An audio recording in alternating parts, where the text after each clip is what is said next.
Welcome back to another episode of Minute Monday. I'm your host, Beer Master from Minnesota, and today we're going to talk about what a sour beer is. Now, a sour beer, as you might know, typically has the characteristics of being sour. But the biggest difference is it's brewed with a yeast that's called Brett for short. I'm not even going to try to pronounce the full name because I know I'm going to butcher it. But it's a specific yeast or strains of yeast that instead of producing alcohol will produce acids. And so there's a balance between those yeast and yeast that produce the alcohol, which gives it kind of that sour note.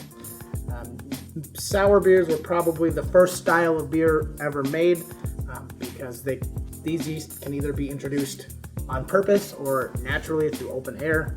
And back before we had all the sterilization and cleaning procedures, beer was just left in the open. So they probably got some of those yeast that gave it that sour off flavor.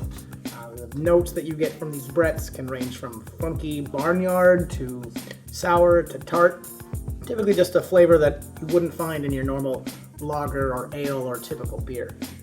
So some of the best beers in the world are considered to be sours because they're more complex, more layered, a lot of different flavors going on. So if you're new to the beer world and you typically don't like the beer flavor, a sour might be a great choice, especially if they've added fruit to make it more palatable to the general public. Hopefully that was informational for you. Until next time, grab a beer, cheers a friend, and hit that like button.